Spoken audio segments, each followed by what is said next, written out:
ප්‍රධානියද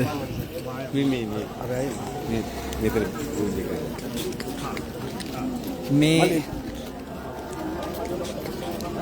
පල්ලියේ නම නූරුදා ජුම්මා මස්ජිද්.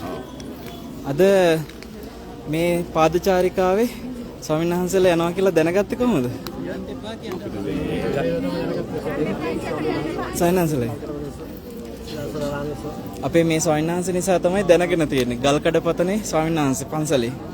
එතකොට අද මෙන්න මේ ඉස්ලාම් භක්තික බැතිමතුන් මේ මස්ජිද් එක ගාව සමනාභිසක්මන පාදචාරිකාව වැඩම කරන ස්වාමීන් වහන්සේලාට ඉතාම ගෞරවයෙන් ගිලම්පස පූජා කරන්න ඉල්ලීමක් කරානේ ස්වාමීන් වහන්සේ. ඊට පස්සේ දැන් අපි ගිලම්පස දමිල ගම්මානකින් අද පූජා කෙරුණ හවස. ඉතින් ඒ නිසා මේ ඇත්තන්ට අද ගිලම්පස වෙනුවට පරිස්කාර පූජා කරන්න හිතක් ආවා. ඊට පස්සේ ඒගොල්ලන්ට අවස්ථාව නැති නිසා මේ සිතුවිල්ල හිතුනේ කාටද? මේ මුස්ලිම් ගම්මානයේ මේ අපේ සූර්ය ගහපතනේ අපට ගල්කඩපතනේ විහාරස්ථානයේ අපි මේ අවට ඉන්න ආමතුන්සේගෙන් අපි පොදු සරගෙන තමයි අපි මේ කටයුතු කරන්නේ. අපි දෙමළ සිංහල මුස්ලිම් ඉතිහාස කාලේ ඉඳලම මේක ජීවත් වෙනවා. හැමදාම සමගියෙන් හිටියා. සමෙන්ජී කිසිම ભેදයක් බින්නක් නැතුව සමෙන්ජීෙන් තමයි ජීවත් වෙලා මෙතෙක් කල් දින. මින් ඉදිරියටත් අපි සමෙන්ජීෙන් ඉන්න ඕනේ කියන එක අදිෂ්ඨාන තුලින් තමයි අපි මේ කටයුත්ත කරේ. සමගිය වගේම ඔයගලන්ගේ හිතට සතුටුයිද? ඈ? අද මේ වගේ දෙයක් කරපු එක. ඒතර මේව එළුවේ කවුද? හැමෝම එකතු වෙලා. අපි ආගත්ත කොහොමද කරන්නේ කියලා ඒ විදිහට අපි මේ බලන්න මේ අය අහගෙන ස්වාමීන් වහන්සේලාට පාවඩ හදනවා මේ විදිහට මේ පුදුමාකාර ගෞරවයකින් මල් ඉහලා මේ හදම් කෝරු ගහලා. ඉතින් ඕගලන්ට හැමෝටම අපේ ආශිර්වාද කරනවා. අපිට ස්වාමීන් වහන්සේලා විදිහට ඕගලන්ට කරන්න පුළුවන් ලොකුම දේ ආශිර්වාදේ. හැමදාමත් ඕගලන්ට සතුටම ලැබෙන්න ඕනේ. මේ ඇවිල්ලා නායකීය පැති. නාය ගිහිල්ලා ජීවිත අවදානම් වෙච්ච පැති ගම් පිටින් කඳවුරු ගත වෙච්ච අය. ඕගොල්ලෝ කොහෙද හිටියේ?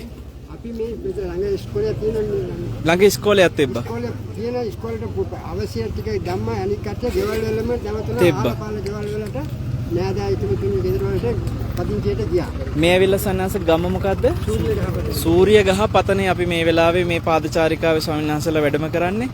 ඉතින් සමනාභි සක්මන පාදචාරිකාව හඟුරංකිත රජමහා විහාරේ ඉඳලා මුතියංගන රජමහා විහාර වෙනකන් නැගෙනහිර මේ නුවරඑළිය දිස්ත්‍රික්කයත් බදුල්ල දිස්ත්‍රික්කයත් දිස්ත්‍රික්ක දෙකේම ඉස්ලාම් බැතිමතුන් හාලියලත් ඉස්ලාම් පල්ලියක ගිලම්පස සූදානම් කරලා තියෙනවා. එතකොට ස්වාමීන් වහන්සේලා හෙට රාත්‍රියේ නවාතැන් ගන්නේ හින්දු කෝවිලක සහ එතනම තියෙනවා ක්‍රිස්තියන් පල්ලියක්.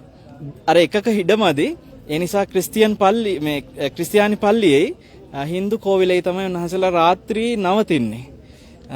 මේ මුළු ගමන පුරාම ওই විදිහට අපි බොහොම සමගියකින් රටටත් ලොකු ආදර්ශයක් දෙමින් විශේෂයෙන්ම මෙතන පළවෙනි කාරණේ තමයි මේ නාය ගිහිල්ලා ආපදා වෙච්ච අයට තුන් මාසේ පින් දෙන්නයි ඕගොල්ලන්ටත් ආශිර්වාද කරන්නයි සියල්ලටම තමයි වඩින්නේ.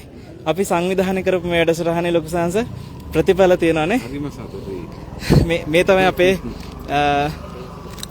මාදංගල රජමහා විහාරේ ගෞරවනීය ලොකු සන්නසේ. මට මේ සිතුවිල්ල ආපු ගමන් මම මේ ලොකු සන්නසට තමයි මේ පණිවිඩය කිව්වේ. ඉතින් මට හිතට හිතිච්ච දවසේ ඉඳලා මට තාත්තා කෙනෙක් වගේ සහෝදරයෙක් වගේ මිත්‍රයෙක් වගේ හයියට හිටිය ලොකු සන්නසේ. මේ ගල්කඩපතනේ පන්සලේ අපේ පඬිත හාමුදුරන්ගේ පන්සලේ තමයි අද රාත්‍රියේ සංඝයා නවාතැන් ගන්නෙ. විශේෂයෙන් කියනෝනේ මේ සාමණේර භික්ෂු පුහුණු මධ්‍යස්ථානයකොත් පවත්වගෙන යනවා. ඔගොල්ලොත් මං හිතන්නේ උදව් කරනවානේ. එතකොට මේ සංඝයා ભેද බින්න කරලා නැති නිසා මේ ගම්වල මේ විදියට මේ ජනතාවත් සතුටින් සැනසීමෙන් උන්වහන්සේලාත් එක්ක එකට වැඩ කරනවා. මේ විදියට චාරිකාවේ වඩින සංඝයාට ගිලම්පස දෙන්න ඕනේ, පිරිකර පූජා කරන්න ඕනේ කියලා එයාගේ හිතට සිතුවිල්ල ඇති වෙනවා. අපි හිතමු අපේ හාමුදුරුවෝ මේ අයත් එක්ක මොනවා හරි ගැටුම් ඇති කරගෙන හරි මොනවා හරි ප්‍රශ්න හදාගත්තා නම් ඊට පස්සේ කවුරුත් මේ පෘථග්ජන මිනිස්සුනේ. ඊට පස්සේ මේගොල්ලන්ට විවිධ විදිහට සංඝයාට සහ මේ බෞද්ධයන්ටත් එක එක කෙනෙහිලිකම් කරන්න යාලටත් අන්තිමට හිතෙනවා. එතකොට මේක වෛරෙන් වෛරය වගේ දිගින් දිගට ඊට පස්සේ ආයෙත් හාමුදුරුවෝත් ගැටෙනවා.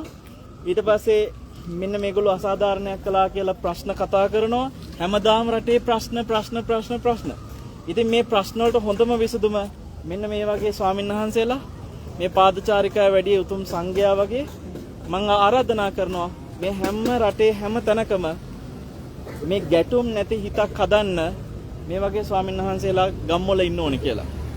ඉතින් හැම ස්වාමීන් වහන්සේ නමකටම අවබෝධයෙන් මේ වැඩේ කරන්න බැරි නෑ. මේ හැමෝම කැමති සමගියට. ඒ සමගිය මේ ගම්වල අවංකව තියෙනවා. ඒක අපිට මේ හැම දෙයකින්ම පේනවා මේවා මේ මිනිස්සු මූණිච්චාවට කරන්න ඕන දේවල් නෙමෙයි. අපේ හාමුදුරුවෝ වහන්සේ අවුරුදු ගාණක් මේ මිනිස්සුත් එක්ක ජීවත් වෙන මේගොල්ලෝ මේවා මූණිච්චාවටද කරන්නේ?